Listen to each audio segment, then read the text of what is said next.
So where did she take you? What was the tour of heaven? What did you experience? Oh, it was so cool. I'd call for her, I'd pop out of body. I'm like, hey, I made it halfway. Where are you? Mom, mom, mom, mom. And it didn't work for the longest time. She'd sometimes come to visit me, but one time it worked. And she took me by the hand. She looks 20 years old, 25. It was amazing. Mm-hmm. And I'll skip through it. It's kind of a long story, but we popped through this barrier, from the physical plane, I guess, to the next world. And suddenly it's this pastoral scene. It's really beautiful. It's just this field with a stream running through it and trees and flowers, and the air is sparkling and the colors are everything's made of light. Mm-hmm. And you feel so good. It's like the best summer morning when you're a kid ever. The feeling of love that envelops you is indescribable. Mm. And we just flew over this field, actually landed next to the river. We walked in the river. She threw some seaweed at me, some algae. And I'm like, wow, it's not getting you wet. It doesn't get you dirty. She was super kind of amused by my surprise. Uh-huh. And she's like, you haven't seen anything yet. Let's go farther. And I'm like, wow, there's other places. This is nice. And she grabs me by the hand and we go up, up, up, up, and then boom. You got to accentuate the positive. Wow, I feel good. A little bit of feel good goes a long way. You're listening to Karen Swain, teacher of deliberate creation, accentuating the positive, showing you a way to a better life. Accentuating the positive, it's not just fad, it's sanity. Who in their right mind would accentuate anything else? If you feel like that's what you want to do. Hello and welcome to another show, Accentuating the Positive with Karen Swain. As always, a galactic welcome to you today. Wonderful to be with you again. And please remember, if you're enjoying the shows, to like and subscribe and share the shows with people. I'd love it if you'd share the shows. I have a fascinating person to introduce you to today. His name is Preston Dennett. Welcome to the show, Preston. Hey, thanks, Karen. Appreciate it. We've been playing around with our green screen backgrounds, and I taught Preston this morning, his evening, how to put a green screen on, but he's looking a little bit like an alien with his headphones. It's hilarious. You've got a bigger head. It's hilarious. But just tell it, just before I read your bio, just tell us about that picture you've got in the background there. It's you said that's your favorite. Yeah, it's definitely one of my favorite because it's the first one my sister-in-law did. We worked together for years and years. And back in 1986, there was a wave of sightings over Topanga. And this illustration is based on an actual incident involving 4 kids who had this UFO come right down over their house. And I'm like, wow. Christy, could you illustrate this for me? This is amazing. And it was the first illustration she ever drew. It ended up launching her into a career as a UFO artist. Wow. And me as well, for that matter. Yeah, well, you showed me a couple of her drawings as we were playing around with the green screen, and she's a fabulous artist. So for people listening on audio, it's like this, it's a black and white sketch. It's a massive UFO above a little house, and then this big beam of light beaming into this little house. And there's all trees around the little house. It looks like the house is in the country. Well, let me just tell people a bit about you who don't know you. You've got an amazing YouTube channel and you've been on like a million other people's shows. So for people who are into UFO phenomena, I'm sure they've known about you before. Preston Dennett is a UFO paranormal researcher and the author of 26 books, including his latest book, Onboard UFO Encounters. He's written more than 100 articles and is an award-winning science fiction author with more than 38 speculative fiction stories published, including one in the Writers of the Future, Volume 35. Several of his books have been on Amazon UFO bestsellers. His articles have appeared in numerous magazines, including Fate, Atlantis Rising, MUFON UFO Journal, Nexus, and many others. You had a slew of them, and I thought, I'm not going to read all of them out. and have been translated into several different languages, including German, French, Portuguese, Russian, and Icelandic. I thought that was interesting, that the Icelandic one. Preston began investigating UFOs and paranormal in 1986 when he discovered that his family and friends and co-workers were having dramatic, unexplained encounters. He has been interviewed. You've interviewed hundreds of witnesses and investigated a wide variety of paranormal phenomena as a field investigator for the Mutual UFO Network, which is called MUFON, M-U-F-O-N, and appeared on numerous radio and television programs, including Midnight in the Desert with Art Bell. That was a great show. Poor old Art, well, not poor old Art, but he's left his body now, hasn't he? Art? That's right, yeah. And Coast to Coast with George, was that with George Norrie? I've done shows with George Norrie and other hosts. And where am I? I've lost my spot. And many others. Where are we? Oh, here we go. Coast to Coast. And the History Channel's Deep Sea UFOs and UFO Hunters.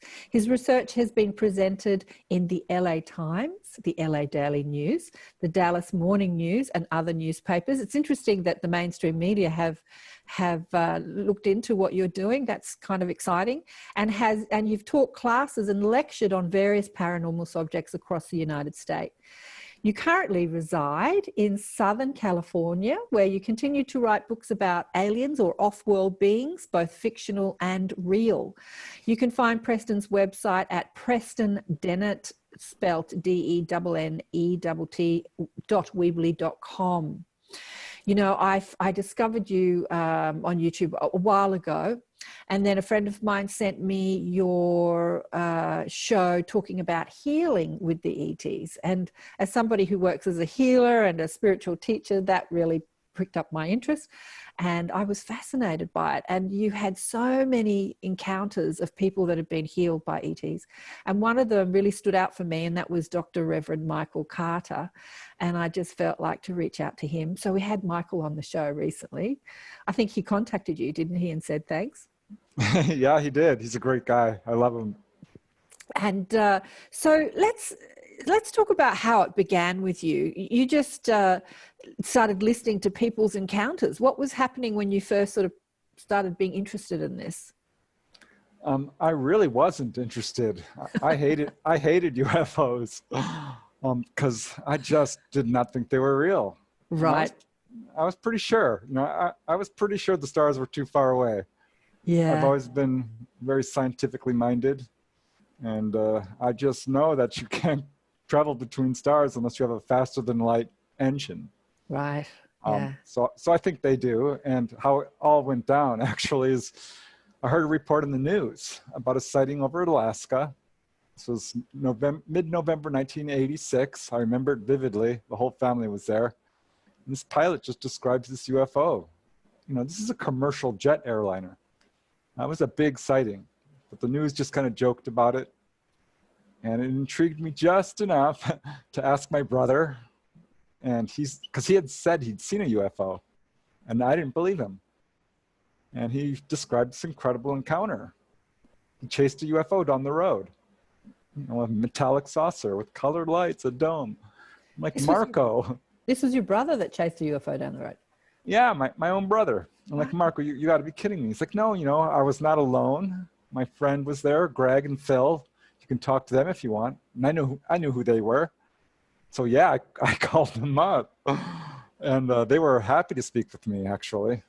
And I was pretty shook up after hearing it because I couldn't understand it. Yeah. And I brought it up at work. That was a mistake. I'd worked there for years, and here's, you know, the lady whose desk was next to mine. I'll call her Diane because her story ended up being really involved. Mm-hmm. She and her whole family had a UFO hovering overhead, darting around, and her daughter ended up having abductions by gray ETs. Wow. Mm-hmm. And so I'm like, oh, and in walks Dorothy. She's hearing Diane describe them. Dorothy's like, UFOs? One followed me home from the library. I'm like, Dorothy, what are you talking about? You know, these were, again, people I loved and trusted. Right. So I knew they weren't lying. Mm-hmm. I knew that. And I was pretty sure they weren't misperceiving. And she describes how, as a kid, she and her best friend Carol were at the Pio Pico Library. This is in Koreatown. I think this is 1970s, so some time ago. And this object just drops out of the sky. They thought it was a star-like object. They're looking at it, and it drops down, and it's right over the telephone wires. It's like the saucer you have on the back almost, behind you. Wow. Just a metallic saucer with little lights going around it. And their mom drives up. It's 9 o'clock. The library's just closed, so they know. And this thing follows them home from the library. So, and I ended up talking to both her best friend and her mother. But she's like, Preston, it's so weird. We live 5 minutes from the library. And, when this thing darted off, we looked at the clock. It was 10:15. Wow. And, so she's like, I don't know what happened to the time. Mm. I'm like, ooh, because I just started picking up books at this point. And I kind of knew what happened to the time. Yeah. Missing time. So this struck home for me. And it was not good news. I was pretty upset. And I still a little bit am, because my family and friends and coworkers were keeping secrets from me. Isn't it amazing how so many people, look, I say to people, expose your woo-woo. Don't keep it a secret. We are in these transitioning times where disclosure, exposure is happening. Exposure of everything, exposure of corruption and dreadful things that we're hearing in the news, but exposure of all of it, of our powers of deliberate creation, of, the reality of extraterrestrial life here on Earth and in the cosmos, and how it's been dovetailing and interacting with us. And it's amazing when you do start talking about it and you stop being frightened, just like the person in your cubicle next to you has this amazing story and they've never spoken about it because they're too scared to be called crazy. So, yeah, exposure. So what were you working at the time when you heard Diane's story in the cubicle next to you? I was just doing data entry. Right, okay. For medical billing. And, it's just your typical clerical office job. I still have the job, actually. Oh, okay. So I've been there for 35 years. Wow. Okay. I suppose writing UFO books is not a hugely lucrative. No, it's not. Not yet. I'm doing better than I was initially, certainly. Yeah. But no, I have to work for sure. And your common sense of, I've talked to my brothers about this. I've talked to Mary Rodwell about this. I've got these two brothers who are I've got three brothers, but two of them are completely obsessed with sci-fi.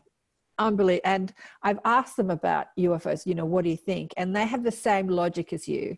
They think, oh yeah, they're out there. They're just not on Earth or near Earth or can get to Earth, because they're thinking that, their technology is the same as ours. And if you use our technology, we aren't going anywhere in the universe with, petrol engines. And so what did you discover about their technology and their ability to fly around the cosmos? I'm pretty sure they do have what we would call faster than light travel.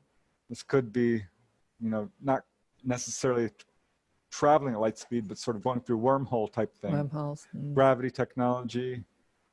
We don't know exactly how they do it, but I can tell you one thing. I've investigated a lot of cases where people are taken on board a UFO and they're often taken to the control room. That's not unusual. And the ETs try to describe how it works. Like one lady, it was really interesting. She's had encounters quite some time and was getting pretty used to it and able to interact with these grays. And they took her over New York. She's lived in Louisiana at the time. Suddenly she's on board. She would have her UFO dreams at night. And suddenly she's over New York. And then she's over LA in the blink of a second. Then she's back over New York. And they said, do you understand? And she says, well, I think so. This is like Star Trek. You use the transporter beam. And they said, no, you don't understand yet. And so they did it again. They said, now do you understand? She's like, well, no, you're going to have to explain it. And they told her that they're not actually moving. They are bending space. What they told her. What I've heard is that time and space is an illusion that we are experiencing in our third dimensional reality. But when you understand the mechanics of it, and you understand that time and space is just a frequency point. Like, I think that somebody who was teaching us in the Inner Sanctum, which is my online groups, how to how to remote view, and talking about that when you find a coordinate, you just dial that coordinate and then you're there instantly. So so where you're sitting and where I'm sitting has a energetic coordinate, a frequency. And so if you just tune into that frequency, I'd be there. I don't know. I don't really understand it, but I find it really fascinating and exciting. Yeah. And well, these things can move faster than light. Mm-hmm. I mean, if they can basically cover distance in a second, you know that mathematical equation, rate times time equals distance? Oh, no. Anyway. This was from algebra, and which was difficult for me actually, but you know, rate times time equals distance. So if you have one variable there, you can determine, if you have two of the known variables, you can determine the unknown one. And what's interesting about this is if you collapse rate, I mean, if rate means nothing or distance, then what is time? It becomes infinity. Mm-hmm. So time, I mean, it collapses. And this is what we see, I think, on the other side. Right. If you have like having an out-of-body experience, you can visit the future or the past. And this is what people see in near-death experiences. And this is what people see on board UFOs. They're shown the future or they're shown the past. Absolutely. Absolutely. Have you ever spoken to Susie Hansen? Do you know Susie? I'm going, no, I feel like I should.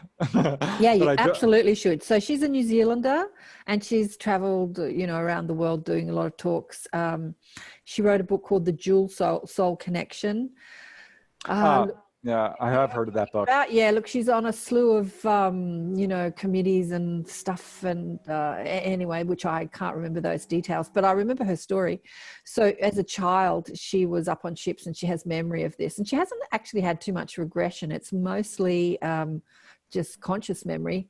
And she was, as a child, shown probable futures of Earth and then told, you know, the reason that you're here on Earth is to help this particular timeline, you know, not destroy itself.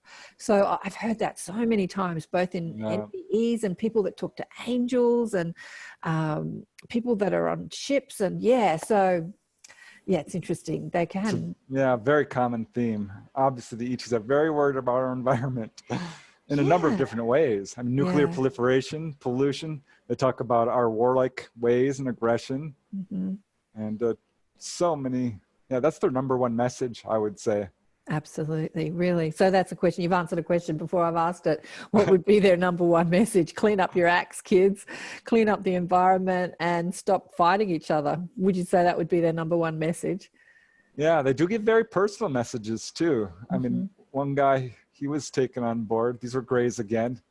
And they showed him the woman he would become partners with. Mm-hmm. They showed him his son's best friend, who was not, you know, anyone they knew at this time.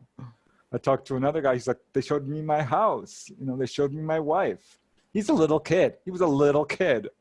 Already knows who he's going to marry.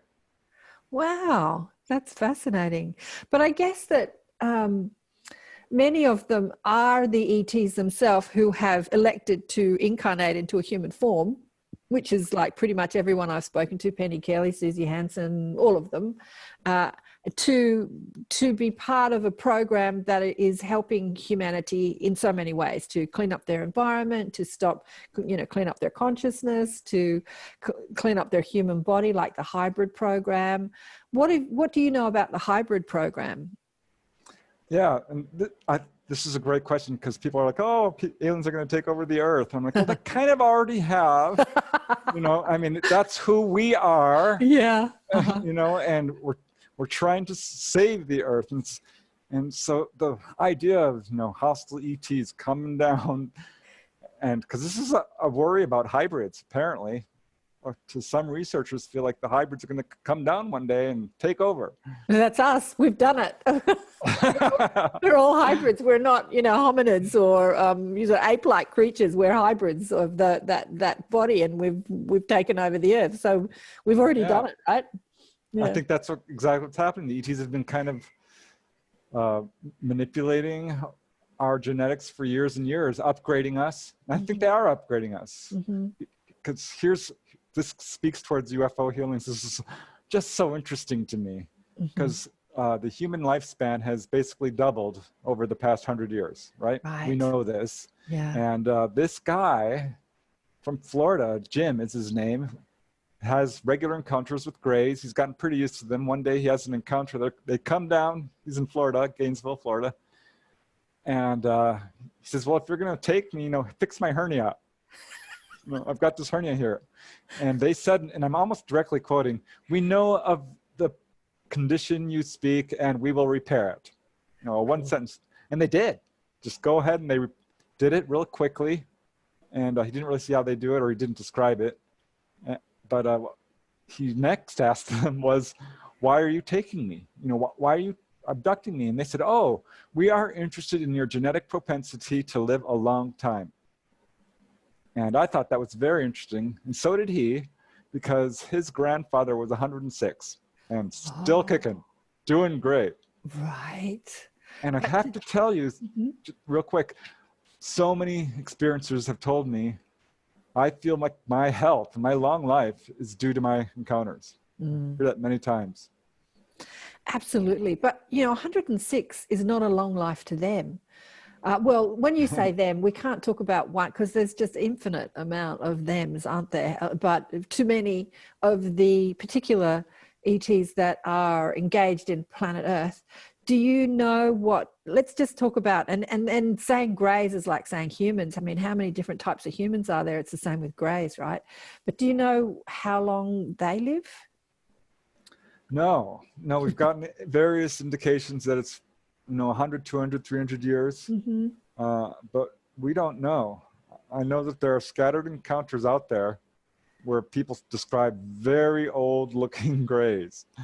Right. Sometimes like really tall, but just really old looking. And I know Whitley Strieber described that as well. Did he? I've heard that. Yeah, he's like, he asked one, he's like, and he said, yes, I am old. I wonder what old is in there and there. Yeah, I feel like they're very much like us. I really do. Because, I'm not what I would call an experiencer. Well, maybe I am. Well, you're answering the question. You're reading my mind, Preston, because that's another question that I was going to line up is like, what's your experience with them? Have you had any experiences that you remember? Yeah, I'm obsessed with them. That's for sure. It's in my family. My sister-in-law saw grays face to face. My other sister-in-law had a humanoid encounter several during childhood. So does my nephew. Both nephews have seen UFOs. I've seen UFOs, on a number of occasions. And, really close up. I mean, once I was like targeted by this little round ball, and it came right in front of my car and zipped away. Another time I'm transcribing an interview from a lady who had kicked a gray in the neck and killed it and had hybrid babies and taken from childhood. And it was just an outrageous story. And I'm wondering if this is true. I'm wondering, I knew she was not lying, but I just couldn't quite swallow it when I got this really strong impulse to run under the roof of my condo. This is not something I've ever done. And I grabbed my glasses. I'm slightly nearsighted. I use them for driving, really, that's all. And ran into the roof of the condo. And this light appeared, maybe 10 seconds right away. And it said, hello, it's us. You don't believe? Watch this. And not in so many words, but almost. I mean, it was clear enough. It's like, it's us. We're Wendy's ETs. Watch this. You don't believe? And I'm like, oh, because it was very strong. And it started zigzagging back and forth. So I believe. What did it look like? Was it metallic or light?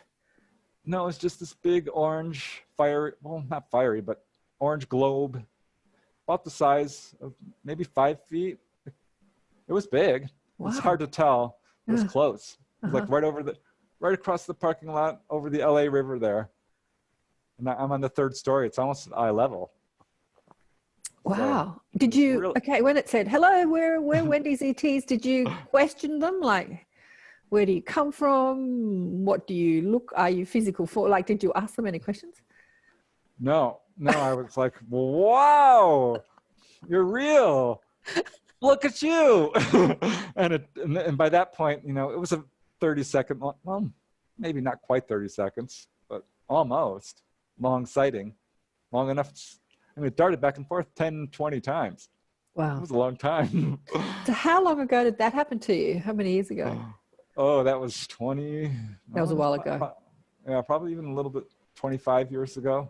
She later showed me another UFO real close up, most beautiful thing I've ever seen. Really? But one time, and this is what I was leading to, because I'm wondering, I'm like, they know about me. I know they know about me. You know, and I'm really writing a lot of books, and I'm interviewing people, and I'll interview them, and they'll show up the next day. And like, don't go on TV. They told one experiencer who I asked to go on TV. So I know they know about me. And one time I'm like, who are the Greys? Who are the Greys? Where do these Greys come from? You know, I'm thinking and meditating. And I wasn't sleeping. I was just sitting there. I think I was just sitting there when I'm going to call it what they call a download. Because I've heard people talk about this, and that's definitely what this was. Because my eyes were closed, and I saw an image of a man. And the next image was another man, but he had radiation damage or genetic damage. And it went through like a card deck. You know, you're flipping a card deck of images of a human male turning into a Gray progressively. Because first you saw they lost their hair, and they lost their features a little bit, and the ears fell off, and the head got bigger, and their eyes slowly got. I'm like, wow, now I see what's happened. This is genetic damage, and you can see it in, you know, radiation victims. Wow. With all the hair falling off, and the features can be damaged as well. So I'm wondering if the Greys are actually human, and this is exactly what at least 3 or 4 people have told me that the Greys told them. We are you are us. You know, one day you will look just like us. Oh yeah, we used to look like you. That was one case. So yeah, I think they're human, and that's why they're breeding with us and the hybrids, because they're trying to revitalize the race. Revitalize their race, help us. So it was radiation damage that. Well, that was one form of Greys, but wow. I've heard different stories. Stories. You know, what else have you heard? It's usually a disaster of some kind. It's often not described. It's the same general theme, though, that they were human and had a war. In some of the more detailed accounts, they're like, we breeded out our emotions and we changed our genetics to do space travel. So I don't think they're necessarily from Earth, but who knows? Because people have talked about time travelers as well. And there are a few cases you can march out. We're like, oh yeah, we are you from the future. And now we're coming back to try to prevent what happened to us. Well, that's a story I've heard a lot of. I think Bashar's tribe, the Asasani or whatever they call themselves. Do you know Bashar, who channels? Yeah. I mean, Darryl Anka, who channels Bashar. Yeah, I got a reading from him once. He said I was an he said I was an ET in a past life. Totally. Like, hey. I had like 3 channel sessions in a row with different channelers, and they all said that. It's hard to get word. I'm like, uh-oh, I must be an ET. Did they say what particular? They're laughing. They're thinking funny past life. Anyway, did they say what particular flavor?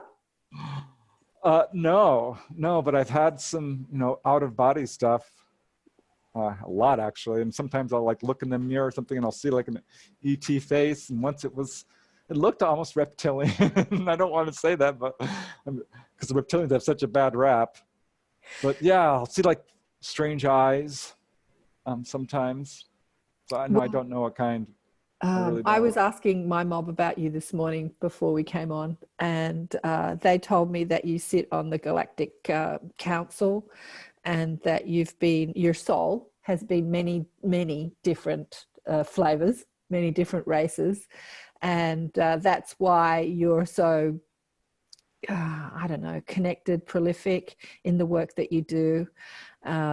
Just here to enlighten humanity about the cosmos, really, and that you've actually experienced much of it, like you're well versed.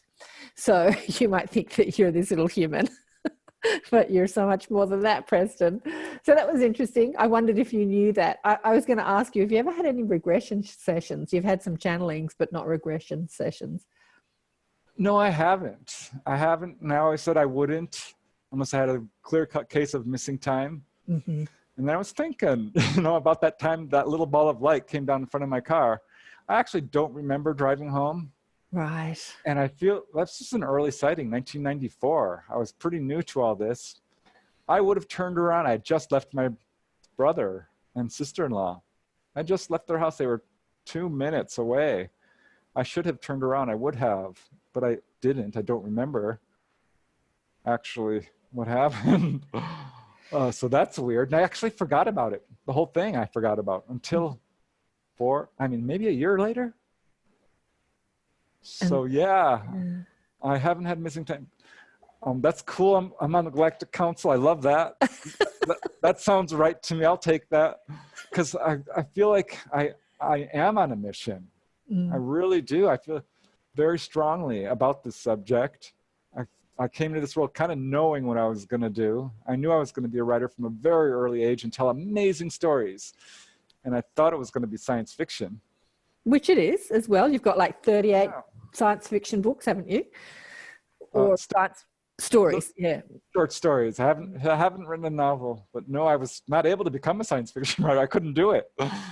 And UFOs fell into my lap. Only more recently, I'm like, hey, if I ever want to write science fiction, I should try. So I started having fun with it just because.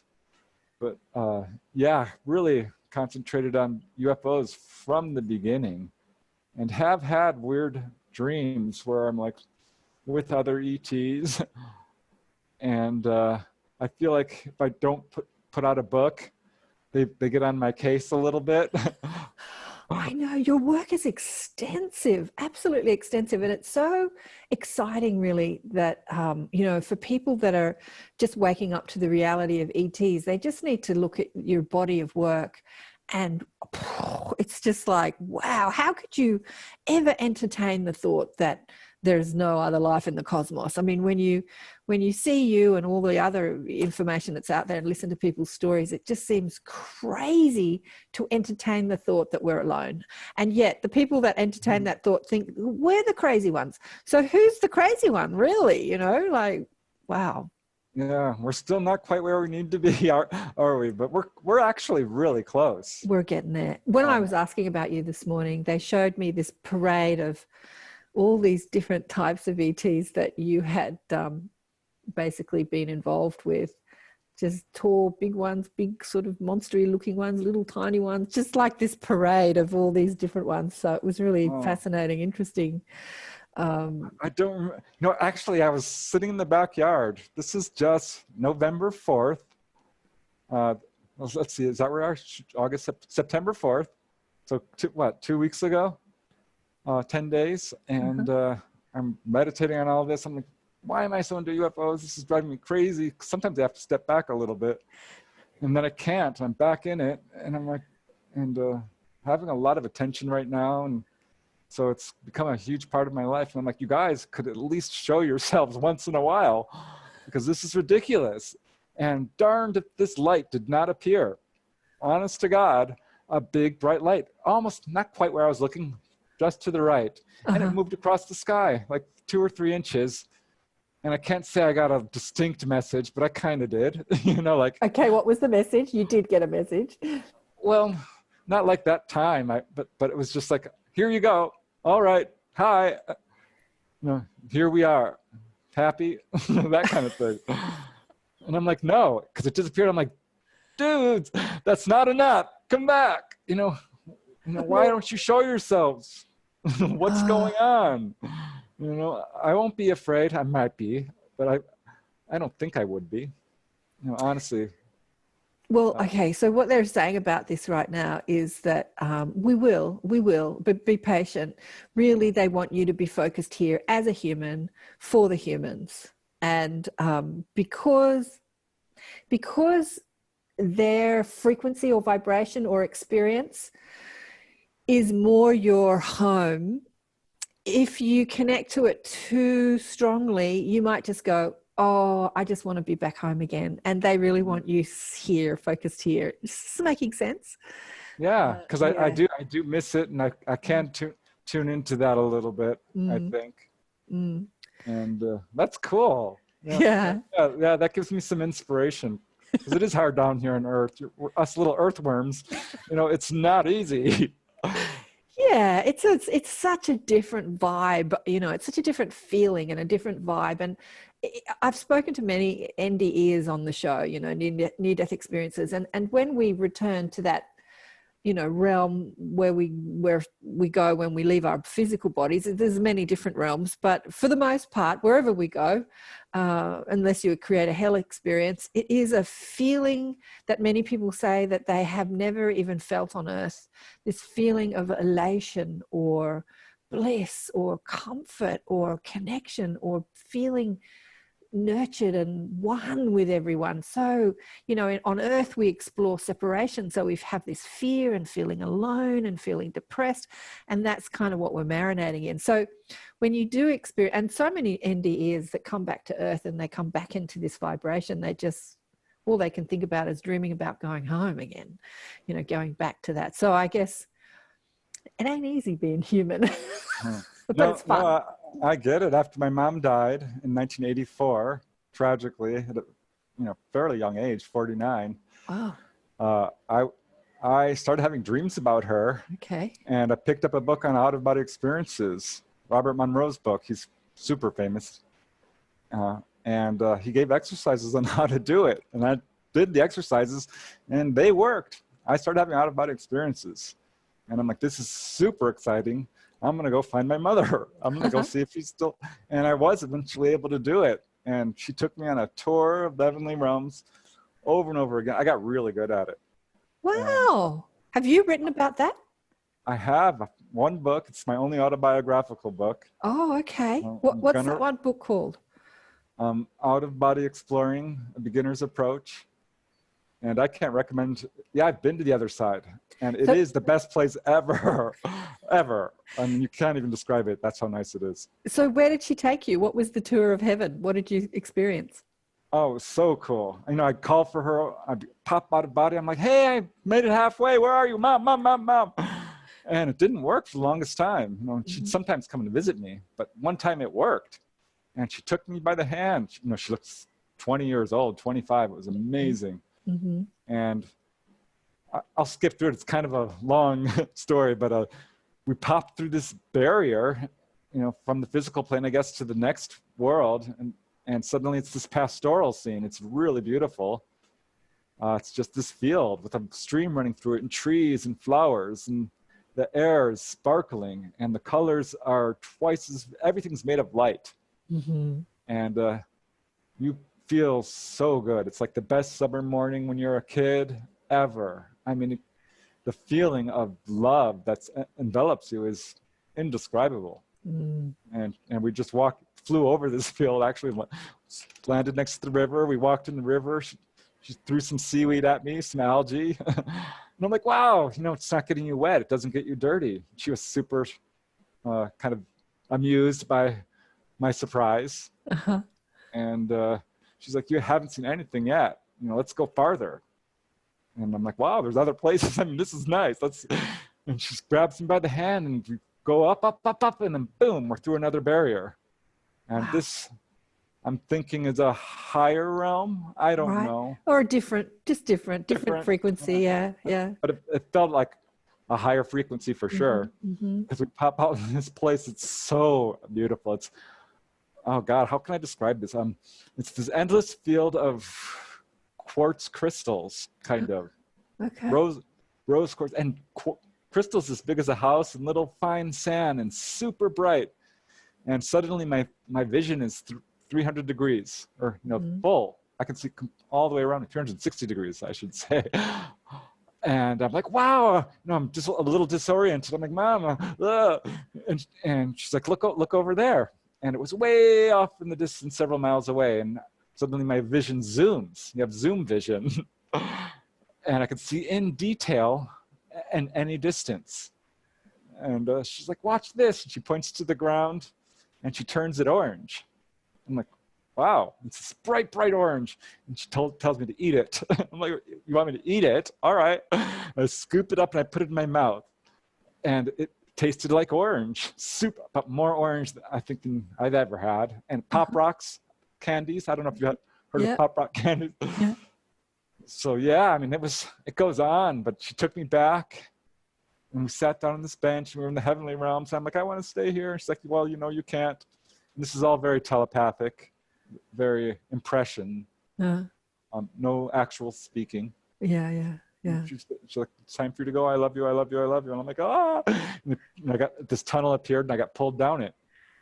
Oh, wow. Several levels. And I'd stop and I'd create a dream diary and I'd write it down in the dream. It's a dream diary. You know what I mean? Yeah. I had to go down a couple of levels and I finally woke up. I'm like, am I even awake? Oh my God. Yep. Ugh. Yep. You talked about watching my shows with Penny, or one show with Penny. She talks about exactly that experience of being in different levels on the other side, and then waking up in her bed and thinking that she's back on this level, on this physical level, and then waking up from that level and waking up, and then until she's a bit like that Inception movie, you know, all those different levels. Yeah, I loved that because of that. Yeah.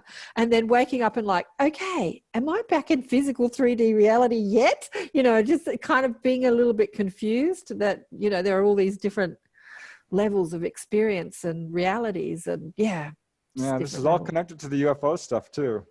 A lot Absolutely. How does it dovetail? How do you think it dovetails? Well, for me, it dovetailed exactly. At the same time, this all happened to me, and I started to see it in other people, particularly who have onboard encounters or repeated visitations, or for that matter, even a sighting, start having astral travel experiences, out-of-body experiences. It's really strange. There's definitely a connection there. I think what's happening is going on board a UFO or being in its presence is like having a near-death experience. It's like having an out-of-body experience. You are on board a UFO, you're almost in another dimension. I think you're vibrating in a higher frequency in your own little time machine. Yeah. Which is why we can't see them here, because they're a different bandwidth. They're on another radio station. And so we're vibing at this radio station, demanding that other radio station be in front of us. And they're kind of like, well, we can pop in, but we can't, you know, like you have to shift your vibe for us to acclimate to it. Like, so. I know a case involving 4 teenagers. I didn't get to interview them. I'm so mad because only one of them could see the UFO. Right. They're all there and they're all looking and walking back and forth. He's like freaking out. It's right there. And I learned that they can show themselves to any single person that they want and not anyone else if they don't want them to see them. Which is amazing how they have that amount of control. Is that the mastery, dominion over frequency? The fact that they can wipe out our memory, put us to sleep. I mean, that's a lot of power, you know, that's a lot of power over us puny humans, that they can do that. They have to be, benevolent, because with that amount of power, that, you know, we're puppets to them. We're their puppets, aren't we, really? Right. And I'm worried because there are a sizable amount of people who are pretty much convinced this is a demonic phenomenon. Mm-hmm. And I have to tell you, I studied demonology because of this. And I don't even like to talk about it. Yeah, because it's, you know, grim, dark hauntings involving possession is a real thing. Uh-huh. And, you know, it's not what's going on here by any means. And I'm worried about people who think, lump all this phenomena into sort of the Jacques Vallée, Jerome Coleman camp of this is a mysterious intelligence that's interdimensional and is, I guess, controlling the beliefs of humans. I'm like, well, no, I don't think so. Perhaps some, you know, because some cases do get very strange. But that's a very anthropocentric theory, and those usually turn out to be false. Yeah. And, you know, as we learn more, the idea of extraterrestrials is so completely logical. It makes so much sense on so many levels. Oh, absolutely. That's what Mary and I were saying. Mary was in Sydney not long ago, and last year, I think it was. And I had a session in my house with her, and when I was driving her back to her son's house, we were saying exactly, it's so logical. It's so anyway, go on, please go on. Yeah, I mean, I'm convinced we are dealing with extraterrestrials in the classic sense. Beings from other planets, very much like us. And if it's true we have the bodies and the craft, I mean, then we know for sure that at least some of these are what we think they are. So calling it a mystery is a little bit unfair at this point. Mm-hmm. I'm sure there are interdimensional aspects to this because we're interdimensional. All Right. beings, everything is interdimensional. And time travel doesn't preclude them being extraterrestrial either. I'm not going to lump them all as extraterrestrials because I doubt they are. I'm sure there are angels. You know, I'm sure there are dark spirits. The literature on that is very compelling, the evidence of interdimensional beings of all kinds. I think by and large, ETs are benevolent because like you said, if they wanted to, we would be, you know, they're at their mercy. Right. And we're not seeing that. Right. But I have to tell you, I do get people who have very negative encounters. Not a lot, but it happens. Do The you health is think- damaged. The health gets damaged. Do you think the negative encounter is the negative ETs, or do you think the negative encounter is the human fear?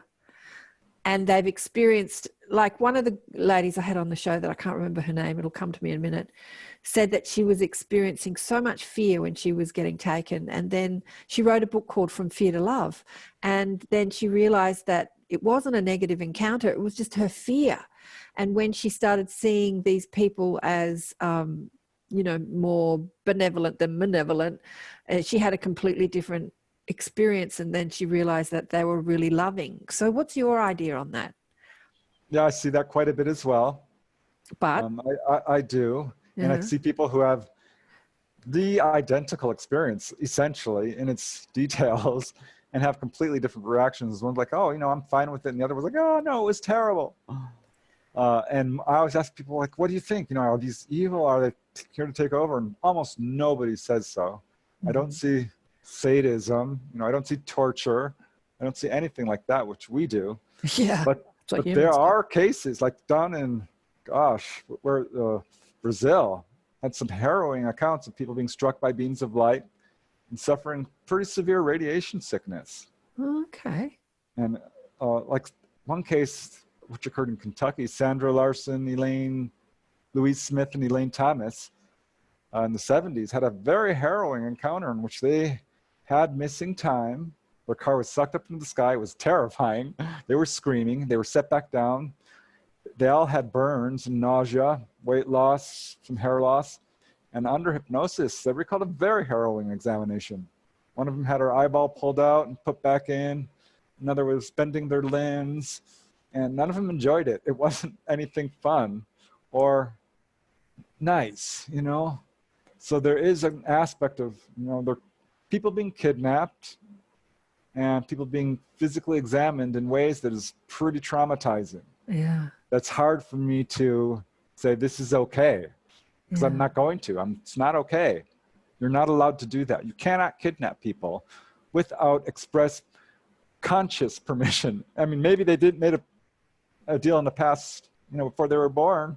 Heard that a number of times. Yeah, soul contract or a soul agreement. Yeah. So, yeah, because in the beginning, I'm like, this is terrible. This is a terrible phenomenon, and I am very angry. Yeah. And I've come around, and I see it's not. People are physically examined, but ETs are not trying to hurt people. Yeah. They're not trying to scare people. You know, I was watching on YouTube yesterday or someday, a giraffe in Africa. It had this rusty old band around its foot, its ankle, and there were these people, you know, chasing it and catching it and tying it down and holding it down, and this thing was kicking, and then they had to get a chainsaw thing to saw this. And really what they were doing was they were doing it for the animal's good, but the animal was terrified. And as I'm watching it, I'm thinking, this is what happens with ET stuff, right? I mean, it's a terrifying experience, but it's because the animal is terrified. It's like the human is terrified, but really it might seem like a rough thing to do, like they're literally holding this thing down. They've got it tied up and roped up and the poor animal's freaking out. It's a bit like ET encounters too. What do you think about that? Yeah, I agree. And I think in some cases what we're dealing with are not tourist ETs by any means. These are soldiers, these are doctors who have an emergency mission. Their race is dying. Mm-hmm. And they don't have a lot of time. They don't understand emotions either. Right. Like, there's this one case which I love from Constance Clear. She's a researcher from the Midwest who interviewed a man by the name of Andrew, who was having, harrowing encounters where he's being physically examined, all recalled under hypnosis, until one day he, has a session and recalls this incredible encounter where the gray ET, her name is Nelda, I think, said, "We're done with you. Thank you for cooperating with us. We've gotten what we need. Aren't you happy?" And he said, "No, I'm not happy. I'm mad as hell." And she said, "What's mad? What's hell?" Right. And so he told her. And she says, "Well, yeah, we have a lot of problems with human emotions, and we're doing the best we can, but you would do what we do if you were in our situation." Exactly. And another thing she said, which was so interesting to me, is she said, "I am the highest ranking, I am the district commander. I'm the one who's in charge of the ship. I'm the highest ranking female on the ship." And when I read that, I thought, highest ranking female, and she's proud of it. I thought, wow, there's sexual discrimination among Greys. What I'm thinking. Interesting. Yeah. You'd think that right? As we evolve, we would have gotten over the whole sexual discrimination thing. Yeah. I hope so, but it kind of gave them a sort of human angle to me, and reminds me that we are dealing with people. Mm-hmm. That's, I think, the best way to describe ETs, whether you're talking about praying mantis or Greys it's a huge umbrella when you say Greys. There's different kinds, obviously. Yeah. But the human-looking ones, if they looked like us, what does that say about who we are? I wanted to ask you a question. I had Sue Walker on the show and in the Inner Sanctum. Do you know Sue Walker? She talks to a specific flavor of ETs that call themselves the Pontee. They come from Pontel. So they're grey-looking ETs. They have a base in the Sandia Mountain in New Mexico, under the Sandia Mountain. And she communicates telepathically with them. And like your sister-in-law, she draws them. Have you seen her work? No. Sue and Otter. Oh, I'll show it to her. Anyway, so we were talking about that, what she experiences from them and all that they've taught her.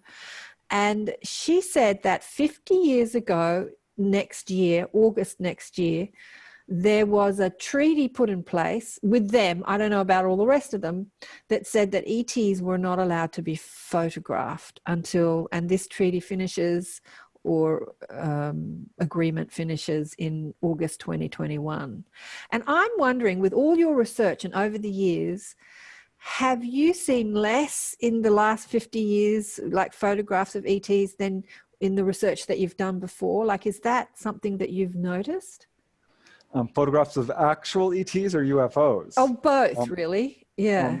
Yeah, well, I know about this treaty. This is something John Lear talked about as well, and others, where we exchanged technology with the Greys.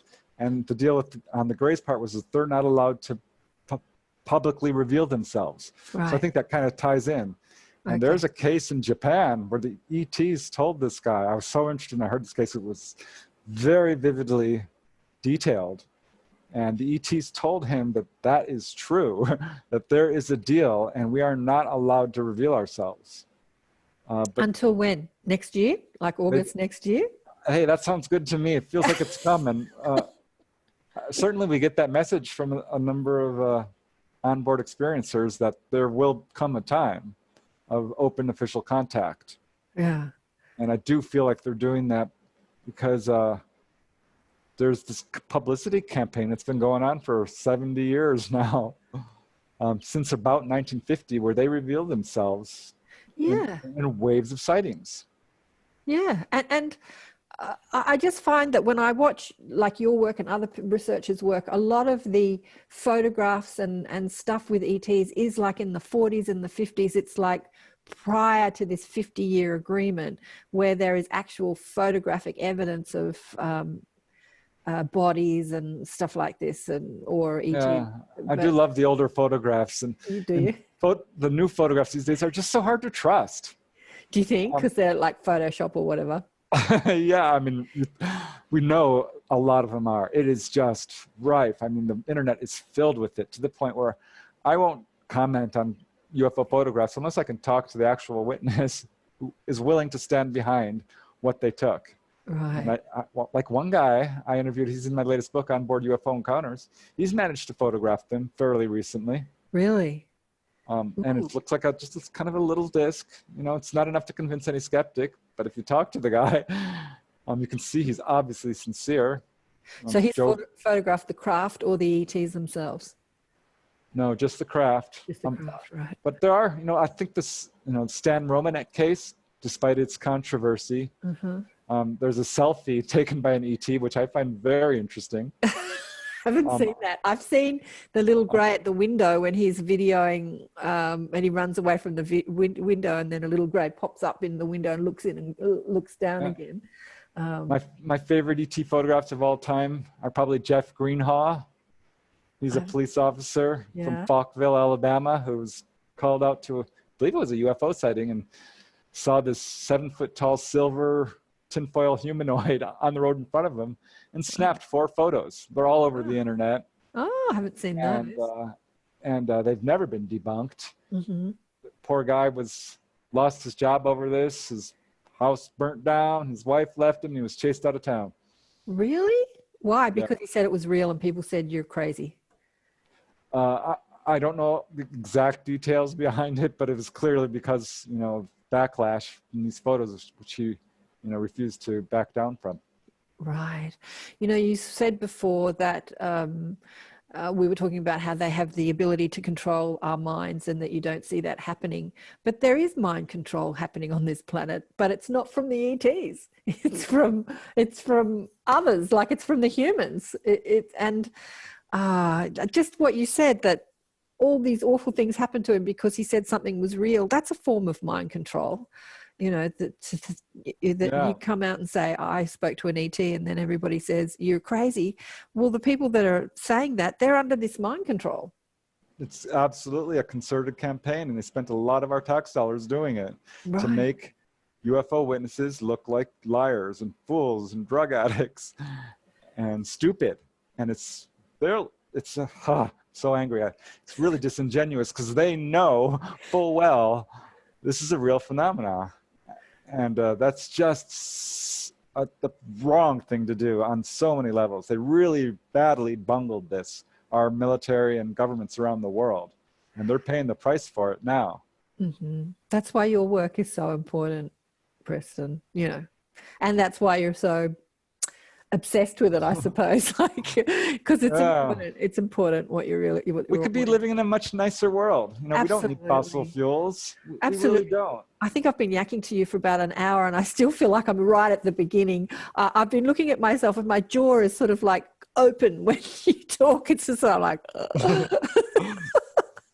I wanted to get into the healing, the ET healing. I mean, you can see all the ET healings on your YouTube channel that you talk about them, but what are the ones that have really blown you away with the ET healings and that you've researched?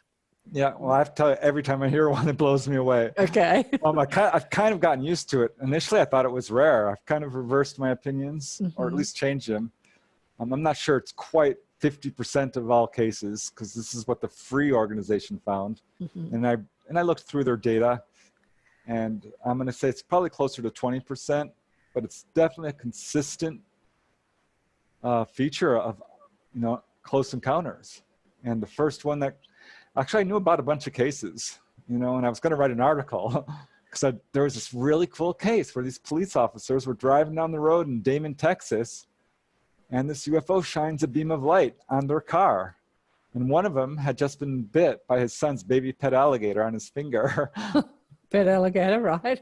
right? So, and his arm is hanging out the window. The beam of light strikes him. He can feel it. And, they race away. They're pretty scared. And his finger isn't bothering him, and it was really painful. So he pulls it off, and the cut's gone. It's Wow. cured, instantly. And I thought, wow, that's the best. That's so cool. I mean, this is a police officer. We've got photographs of them. We've got their eyewitness testimony. He was the boss of like 40 people. This case was investigated by Major Leach from the nearby Air Force Base. It's an incontrovertible case. Wow. I'm going to write an article about this because I knew about a case in France. Same thing. A guy was cured of an axe wound on his foot and paralysis. And I knew about a case in Peru where a customs official was out on his veranda and hit by a purple beam of light and cured of nearsightedness and rheumatism. His rheumatism cleared up, which is chronic, or it was in his case. And so I'm like, wow, this is really cool. ETs are healing people. And I think actually what got me to write the article was I was interviewing that same lady who I mentioned earlier, who made me run out on my balcony and I saw a UFO. Yeah.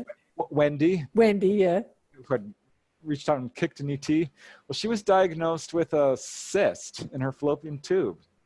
And she and her boyfriend were very upset. It was causing her pain and all kinds of problems.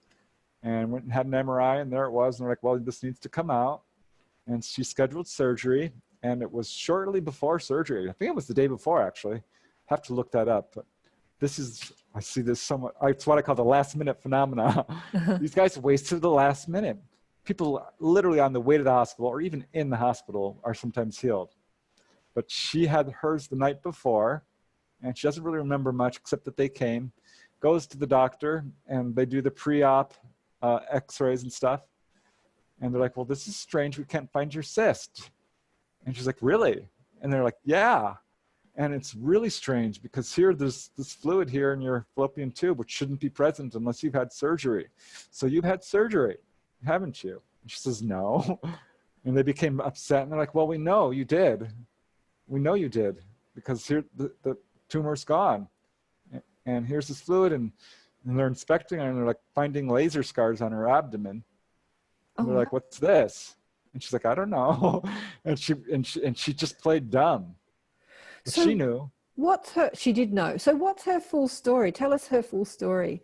What happened with her, Wendy? Yeah, she actually lives in Australia now. Okay. I miss her terribly. She became a very good friend. I met her at a Crystal Skull meeting to see Max the Crystal Skull. Is Max the Crystal Skull? Is Wendy her real name? No. Okay. No. Okay. She's always been very private. I got her on the radio once. Mm-hmm. And she sat next to me, and I could feel in her aura that this was a special lady, just because I'm more sensitive to energies now from out-of-body experiences. Is the honest answer. Yeah, you are. You're totally psychic, reading my mind. But go on, yeah. And I'm like, wow. And then we're just talking. And she's like, yeah, I've had UFO experiences. I'm like, I kind of thought so. Would you mind being interviewed? And she's like, sure. And she doesn't really remember a whole lot of childhood encounters because she had a very rough, abusive childhood. Mm-hmm. And doesn't remember childhood, a lot of it. She's completely blocked out. Mm-hmm. But as a young adult, saw Billy Meyer's UFOs on TV and just had this feeling that this was going to happen to her, and started having a lot of UFO sightings. Lived in Georgia and had a head-on collision and woke up outside the car. She was very badly damaged. It was 3 months of recovery, but her face wasn't scratched at all. That was weird. Something weird happened, but she didn't quite know. And later, wherever she moved, UFOs would appear. All her friends were seeing UFOs. Started having visitations by Greys. It was very scary. She'd put up tacks on the floor and glasses and try to lock the door and video cameras and anything she can do to stop these guys. Dishes, nothing worked. She reached out once and kicked one in the neck. She was fighting them the whole way. And they couldn't understand it. And she ended up waking up once and she's floating 300 feet above her house there's a UFO another 300 feet up. And the Greys are surrounding her. And she's like, floating. Yeah. Floating. She's like, she's like, oh my God, put me back right now. You have no right to do this. And I'm like, oh, okay. And they did. And so this is kind of how it all evolved. And she ended up having full-on, probably the most extensive contact case of just about anyone I've interviewed. Really? Hybrid babies, many of them. Said she saw me on board the UFO. I'm like, hey. There you go. I don't remember that. But Yeah. so she could do channeling. And I had a bunch of really amazing experiences with her. I mean, just one after another. Tell us about one. So she hasn't written any of this down? No. Okay. I'm still in contact with her. Well, something she can do. And we almost did write a book at one point. I did a bunch of interviews, but the timing wasn't right. And I've always been very sensitive to that. Uh-huh. And, she's a very interesting person. She would call dolphins. I saw her do that. Uh-huh. One time she's like, can I give you a energy? I forget what she called it. An energy cleansing or something. Yeah. Uh-huh. I'm like, sure, of course. She's like, you might end up channeling. I'm like, that's fine. If I channel, that's fine. No, I don't have a problem with that. And she did her thing, and she's doing like Reiki type movements. And then she takes my feet and grabs them, starts pulsing energy through them. Mm-hmm. And I could feel it like nobody's business. It was like an electric shock and like water running up you. And you're like, wow, I can feel that. She did it a bunch. And one time we're like, I want to see a UFO. And this is just after that one appeared. Uh-huh. She's like, all right, I'll talk to them and we'll see. And she comes back, calls me back. She's like, yeah, they set up a time. Let's go off the freeway here and they'll be there. I'm like, all right, sure. Wink, wink. I don't believe this for a second because I've done this with other people and it hasn't worked out. Mm-hmm. And so I went there with my sister-in-law and her son, my nephew, and Wendy. And it's right off the freeway. This is like the 210 freeway in Pasadena, near La Tuna Canyon. It's kind of a rural area. It is a rural area. And there's this hill, and we're going up this fire break, up this big hill, well, a moderate hill. And she and I got ahead of my sister, Christy, and my nephew. And we were about 300 yards ahead, so they were out of view when we reached the top of the hill. And she grabs my arm and spins me around like, look! And it was like across the street. This thing was, what's across the street, 50 feet? Mm-hmm. And it was the size of a house, and it was a perfect sphere covered with golden light, scintillating golden lights. A bit like that one. It wasn't metallic. It wasn't? No. It was it might have been, but it was so covered in these golden lights that were so scintillatingly beautiful that it was breathtaking. It really was. And it's just stood there, and I got no real messages other than the majesty of it, the magnificent. Right. It was the most beautiful thing I've ever seen. Wow. We're jumping up and down and we're screaming. And what did your little nephew say? Was he excited?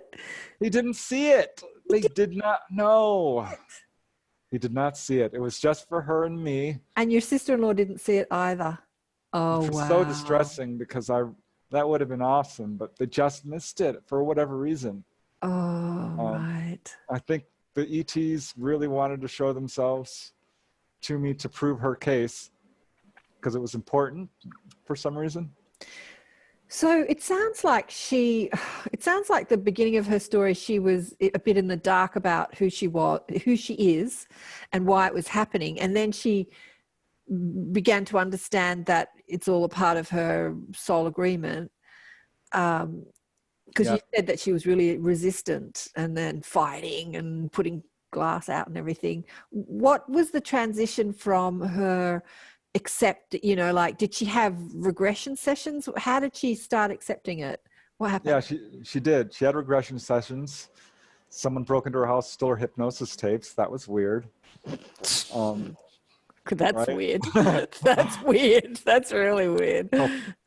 Possibly government. We don't know. Oh, right. Okay. She did have a regression session where she was in that car accident in Georgia, and the ETs appeared and pulled her out of the wreck and said, you weren't supposed to die in this accident. This accident had to happen, Right. but you weren't supposed to die. Your brain stem was severed, but don't worry, we'll fix it. Oh, so that was the healing, right? And so they fixed it. Said it took a while. They used lights and sound and healed her face up and put her back on the scene of the accident. So that was like time travel, or stopping time, or extending time. Right. So that was part of it. You know, she started to realize that they weren't here to hurt her. And she became profound. And this lady was psychic and did healings on people, and actually find missing people for the police at one point, which other experiencers have told me the same thing. I just found out that one of the lady I interviewed in my book, she's like, oh yeah, I did that. I'm like, really? I'm like, well, you could have told me that. Sue is the same. That I told you about, that speaks to the Ponte. She worked as this amazing psychic working for the CIA and the police, and you know, before she met the Ponte, she was just, anyway. But yeah, go on with Wendy. Wendy's fascinating. Wendy's isn't she amazing? And I mean, I just had so many fun experiences. She could manifest things. She taught me how to manifest. She got a boat. I'm like, she's like, it just kind of fell into her lap because she wanted one. Yep. Look, now all I need is a boat slip. Let's go down and get one. I'm like, in Santa Monica, no, you're not going to. She found one. She got one. She has a way of charming people and just manifesting stuff. I went to the restaurant with her once. She's like, I should tell you, I should warn you. I don't know why this happens. I don't mean this to happen, but someone always spills their food on me, and I get my food for free. I'm like, come on. She's like, all right. And sure enough, the waitress flips the plate and it gets all over her. I get a little spot of ketchup on me. and she shouldn't trip them. You know, it wasn't like That's hilarious. That is and it didn't happen every time, because I went out to eat with her quite a bit. Right. You know, we got to be really good friends. But it was so hilarious because she called it, and then it happened. And super sensitive. Once we're at a restaurant, we were at the bar, and she's sitting on the bar, and I'm like standing behind her, and just for no reason, I just reached out and massaged her shoulders. And I'm like, I'm going to send her healing energy. That's what I'm going to do. And I, which I don't know how to do. You know, I'm not a healer. Officially. And so I do. I visualize white light, and I send it into her, and she screams. She lets out this really loud yell, and leaps from the bar stool and whirls around at me really angrily, puts her hands on her hips and says, if you're going to send me healing energy, you have to tell me. Like, you felt that? And she's like, are you kidding? You sent that right through me. I'm like, oh, wow, that's amazing that you felt that. So you were amazed that you could do it, right? Yeah, I was. Yeah. And I did some tests on it, you know, by the way. Because out of body, sometimes I'd be called to do a healing. And I thought, ooh, this is weird. All right. And one day we were at a party at my house. And we've got a huge family. I've got, 5 brothers and sisters. Wow. And we always have these weekend meals. And there'd be 20 people there. It was the best thing ever. We did it for like 20, 30 years. And my dad brings out this battery tester. It had 2 separate leads. He says, did you know your hands give off voltage? I'm like, I've heard that. And he's like, yes. And he tested someone, and it went up, this little needle went up. I'm like, wow, that's really cool. This is science, which I love. Yeah. So I grabbed it out of his hands. I'm like, I'm going to test everybody. And I tested everybody. I'm like, wow, this is to see if anyone had more voltage, right? And no, everyone's voltage was the same. Right. And I tested my sister, and hers was a little bit higher than everyone. Just a little. She's like born a year before me. We're like almost twins. Right. I'm like, wow, Victoria, look, you're a little bit higher than everyone else. She's like, well, let me test you. I'm like, okay. And this darn needle went twice as far as everyone else. Oh, wow. And they're like, your hands are sweaty. I'm like, maybe you're right. And so I washed him and I dried him up, and let's do it again. No. So I had the highest reading of anyone. Did you test it like just at resting, and then deliberately seeing the energy moving and then changing the volume on the, like, did you do any of those that like, gosh, no, next time. No. Now I'm giving you an idea. But I definitely want to get one of those again, because that was just fascinating to me. Well, it'd be interesting to see, see the scale of like when you're deliberately doing it, and then, what that feels like and what the volume is. And so then you've got an idea of what it feels like when you're doing it, and you can sort of gauge the amount that you're sort of channeling through. I had to look into healing, because this is something that keeps turning up in onboard UFO accounts. People are not only healed physically, they are taught how to heal. Right. Over and over. That's the most number one spiritual transformation. There's a wide variety of spiritual transformation people go through as a result of an onboard experience, and healing is at the top for sure. Mm-hmm. Yeah. Okay. When I spoke to Michael on the show, I asked him the question, why do you think, Michael, the ETs healed you and they don't heal everyone? And so one of the comments on YouTube said, thank you so much for asking that question, because that is something that I wonder, why are there so many sick people in the world that don't get healed? And then some people do. What's your perspective on that, Preston? Well, I'm curious what Michael said, certainly, because what I think is it's evenly divided between men and women. Certainly, it's all over the world. It's not your age. It's not your religion. I don't think it's blood type. Mm-hmm.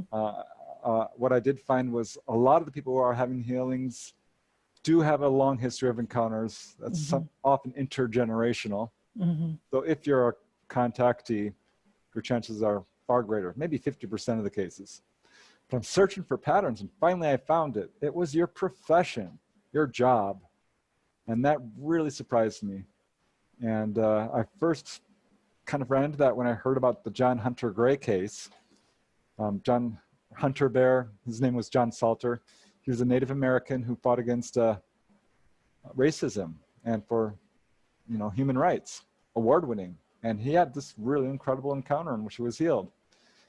And I started seeing a lot of social workers, doctors, and teachers, and artists, and writers, and entertainers, and people who are doing good work, inventors, people who do good work for humanity in some capacity, police officers.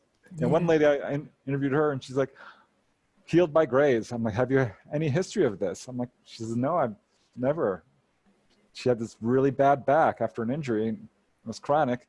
Grays came in, flipped around like a rag doll, healed her, and walked out.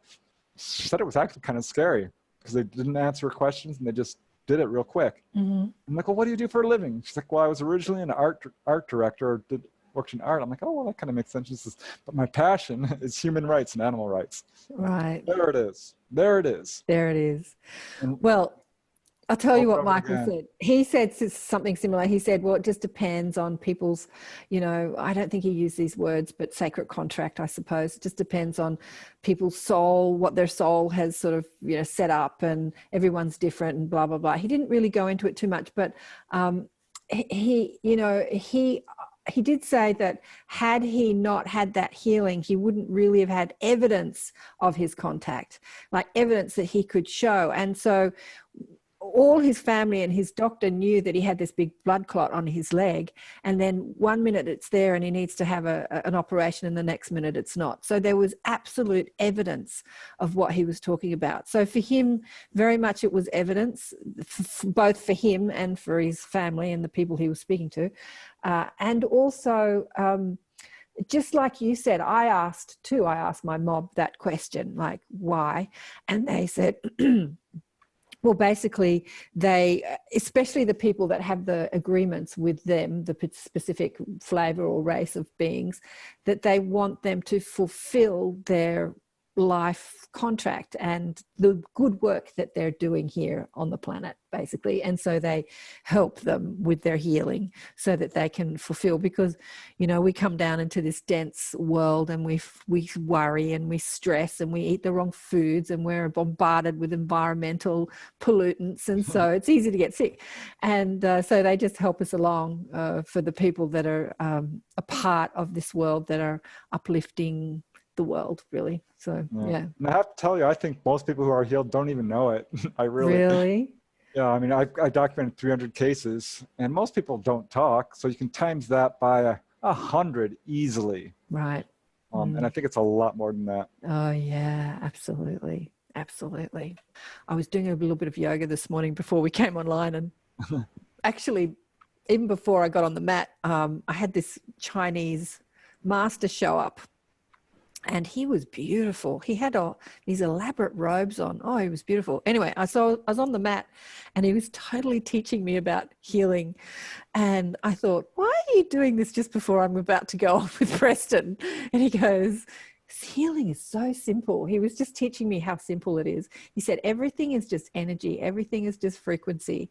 And disease is just when energy gets stagnant, and it's just, he was just giving me this whole thing. And I just saw, I could go, it would take me hours to explain it, because he gave it to me in a download, like, you know, and it just sort of like is all this information in 1 second.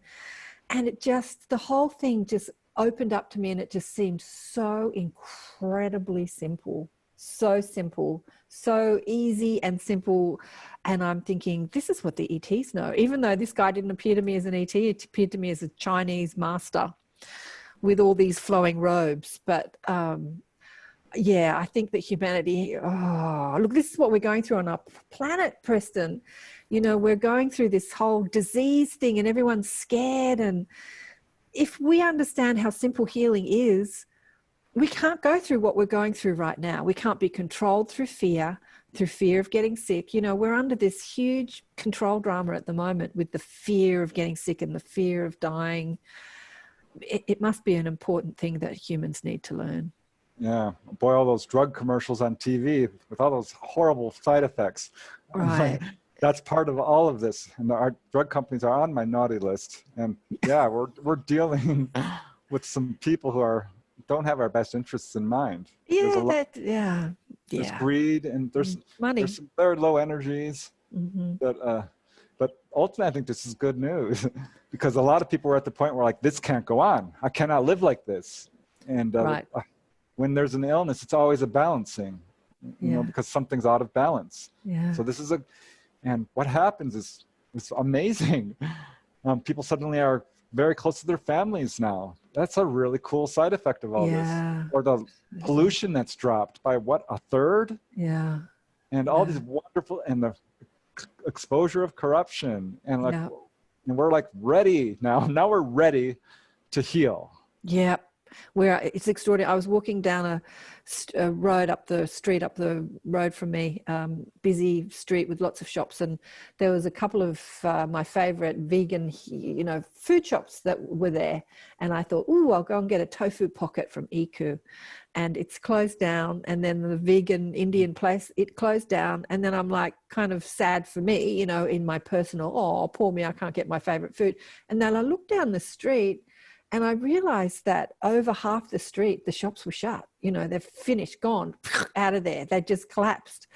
And I came home and I started thinking about it, and I thought, as sad as it is that I can't go and get my favorite vegan food, you know, the shops, we were so focused on stuff, on stuff. And the fact that so many shops have closed, so many businesses have closed, maybe that's a good thing, you know, and we can put our energy and focus on other things like healing instead of selling clothes or homewares. As much as I love clothes and homewares, maybe we could just put more focus on healing and energy work and consciousness instead of all the stuff that, you know, look at the shopping malls of just stuff, so much stuff in the world. So maybe that's a good thing. We've got enough stuff. Yeah. My dad at one point, he reached out and he said, "Stop giving me stuff." Stop giving me stuff. He gave away all his presents and was like, "Hey, I gave this to you." He's like, "I don't want any stuff." Yeah. And I totally get it now, because you start to, you know, accumulate. I know, you drown in your stuff.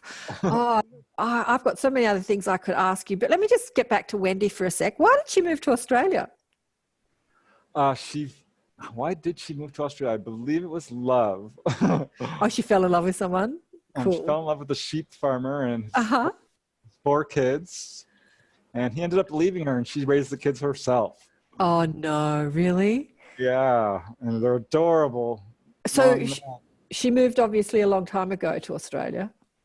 Yeah, it was a good 20 years maybe.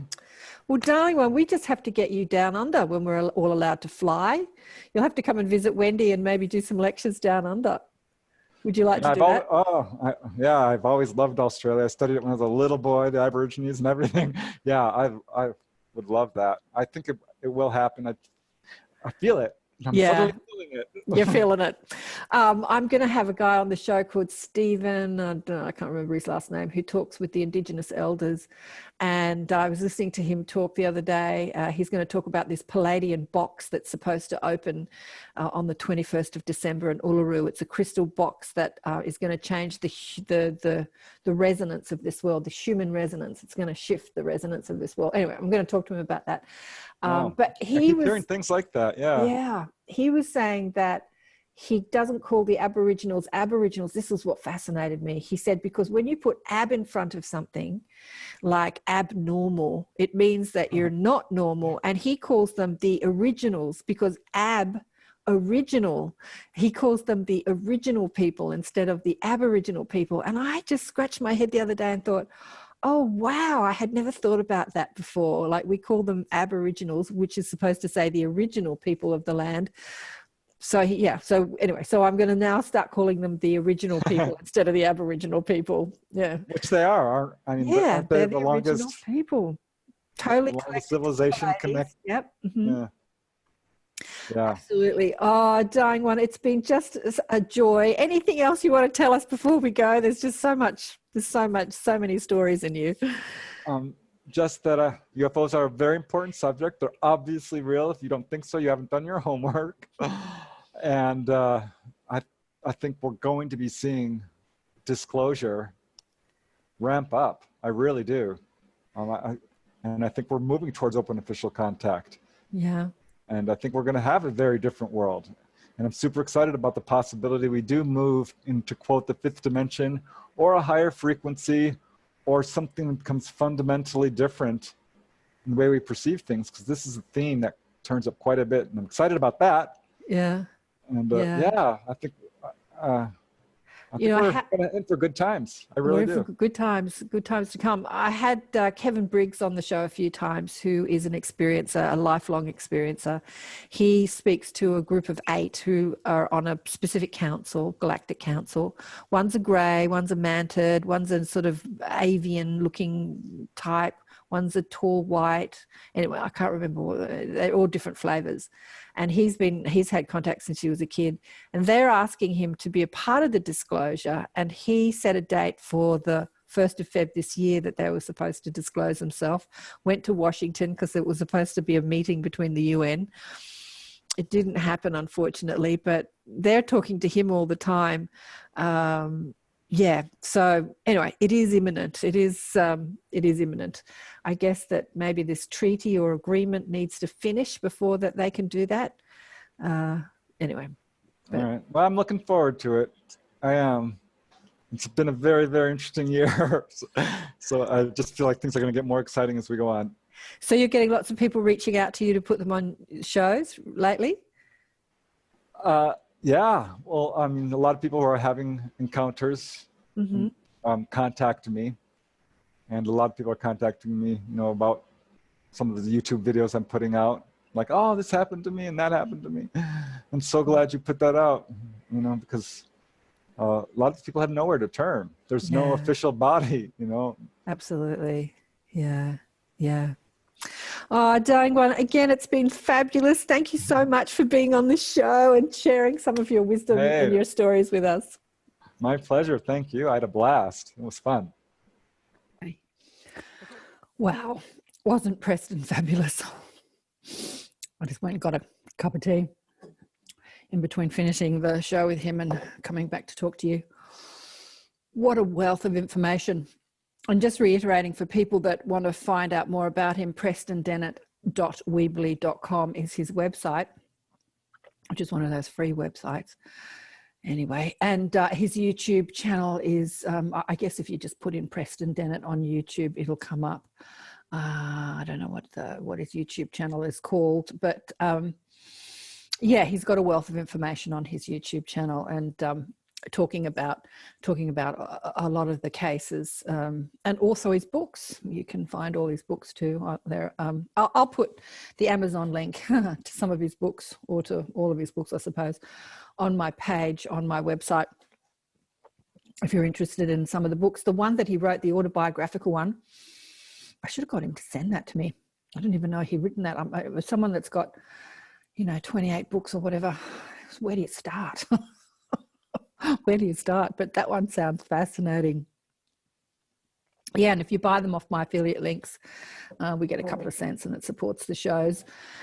Yeah, so that's just a thought. Yeah, wow. What did you think of him? Did you love him? I loved him. I could have talked to him all day. I'm going to get him back on the show. I don't know specifically what we'll talk about next time, but we could talk about anything. I guess one of his latest books, yeah, I think I'd like to explore next time what the craft looked like. He's spoken to so many people that have been up on craft and just their explanations really of what they saw when they're on the craft. There were so many questions I could have asked him.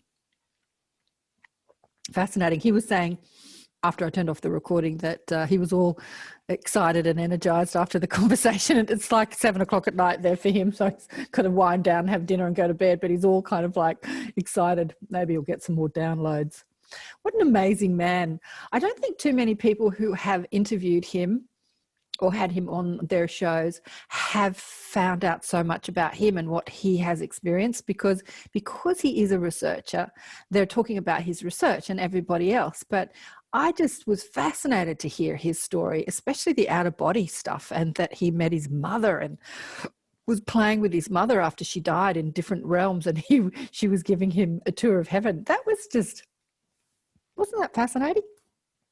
Look, life is amazing. Life's amazing here and everywhere else. But I think that one of the things I wanted to press, one of the points that I wanted to press was that, while we are physically focused and we are swimming around in density and fear and limitation, it is our jobs as the light workers, the difference makers, the new world teachers, the light weavers, it's to bring that vibration to earth and to bring the excitement and the joy and to accentuate the positive, because so many people in this world accentuate the negative. I mean, the news is just totally accentuating the negative. That's why I started the show. I looked out into all the news and current affair programs. Oh, the current affair programs were so depressing. And I just thought, we need to counterbalance this, and accentuate the positive. Anyway, it turned into more than just accentuating the positive. It turned into what the show is today. But the message, nonetheless, is important to accentuate the positive. So be the light in this world. Be the joy. Be the excitement. Be the fun. Yeah, remind people that just because we are swimming in density, it doesn't mean we can't have a good time and be excited and create a new world. It is with that vibration. He was talking about Wendy being the master manifester. It's with that vibration of lightness of being, of excitement and joy, that we become the master manifestors of this realm. The challenge is that, can we put our focus on what lights us up instead of looking at all the things that bring us down? Because when we bring our energy down, when we lower our vibration, we can't manifest as rapidly, or it doesn't look like we're manifesting as rapidly as when we heighten our vibration. We're actually manifesting all the time. There isn't a moment that we are alive or dead where we're not manifesting, but we're manifesting, what we're vibing. And so if we want to manifest a brighter, happier, healthier, more joyous, more loving world, then we have to be that vibration in order for that to spread in the world. And the ETs know that.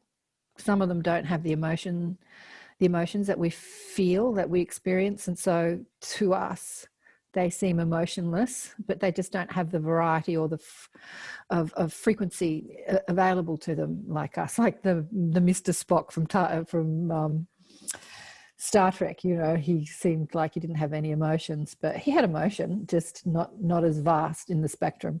So things that would upset a human would be like, that's really fascinating to an alien or an ET. Yeah, which I find myself doing a lot these days too. When I look upon heinous, hideous things on the internet, I go more into isn't that interesting? Isn't that fascinating? Rather than, oh, isn't that terrible? Yeah, so we can do it. We can be human and we can do that. Okay, who's coming up next week? As usual, I don't know. I don't even know who's coming into the Inner Sanctum. I'm not very organised this morning. As I said, I had this Chinese doctor, the healer. Oh, Lois Hollis is coming on next week. We're going to talk about shame, which will be interesting. That'll be a really interesting conversation with Lois. And Blossom's coming on after that. She channels, and she's just such a delight. I love her stuff. I'm going to listen to one of her latest channelings soon. And who's coming on after that? Susan Raven, who's a beautiful singer who is connected to the fae, the fairy world, the nature spirits. So we're going to talk about that and her music, and lots more people coming up. I think I said last time, Courtney Beck is going to come back on the show. Courtney is an amazing young healer that I met through I've gone blank. Spirit Sisters. God, I've gone blank. Me and names lately, they just fly out of my head. I know her so well. Anyway, she introduced me to Courtney. She has a podcast show called Spirit Sisters, and where she talks all about ghosts, and an award-winning book called Spirit Sisters as well. And I've gone totally blank. It'll come to me in a minute. And so Courtney is this young healer who woke up only a few years ago, and she's channeling all these books. And she said she's got a new guide that came through that channeled a new book. They just come through her so quickly, just downloaded. Anyway, she's going to come and talk about that. And then Stephen Strong, who I was talking about with Preston, is going to talk about the Palladian light box opening on the 21st of December, the Palladian crystal light box. That's going to be fascinating. And a lot more people coming on the show. So it's going to be fun. I'm going to talk to Tom Bartlett too. We're going to talk about, politics and viruses, and kind of get more focused on what's happening in our world. He's a young... I think they're all extraterrestrials. They're all higher consciousness beings masquerading as humans. We all are, really. But just tapped into higher consciousness, and got amazing things to bring this world. So thanks again for listening to another show, and watching and listening to another show. And remember to leave your comments and share the shows if you're enjoying them. Press the subscribe button. If you're listening on the audio platforms, and you can rate the shows, it really helps spread the shows if you rate the shows and say that you enjoyed it. Then the algorithms on the audio platforms like iTunes or Apple Music or Spotify or all those ones, the more people like the shows and rate the shows, the more they become available for other people to see. It's the same on YouTube too. The more you comment and the more you like and subscribe, the more the algorithms show them up on the sidebar and say, you might like this as well. Yeah, it's the way it works. So I'd really appreciate your help in doing that. And remember to buy the book Awakened by Death. Who's coming into the Inner Sanctum? Laurie Ladd's going to come in actually into David's group, which we're going to combine David's group and the Inner Sanctum. She's going to come in a couple of weeks and chat to us. And I've got somebody else coming in too. I think Sage from Chon Oneness is coming into the Inner Sanctum this month. So we're going to have a couple of teachers in the Inner Sanctum this month. And also I'm on every week teaching and getting people connected to their guidance and teaching deliberate creation. And really what I've been doing lately is getting people empowered so that they feel they've got something to share with the world and get their message out. Oh no, Penny Kelly's coming in this month, and then Zoe's coming in November, who's Chon Oneness. Penny's coming back into the Inner Sanctum this month. Ooh, that'll be fun. Preston was saying that he watched the show I did with Penny, and he was fascinated because Penny has been openly talking about her ET connections and contacts on her YouTube channel with Daphne. And I was the first one to get her. She was sort of, she wasn't hiding it, but she wasn't openly talking about it before. And then I tuned into her mob and I thought, no, I want to hear about this. So when she came on my show, I sort of pressed her, and she openly spoke about it.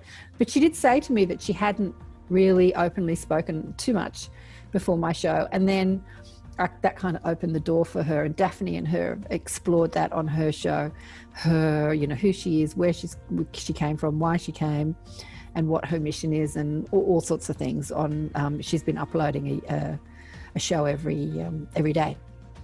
So that's fascinating, Penny. Yeah. Anyway, I'm going to go now. I'm going to go have some more breakfast. Love to you all. Big love. Bye for now.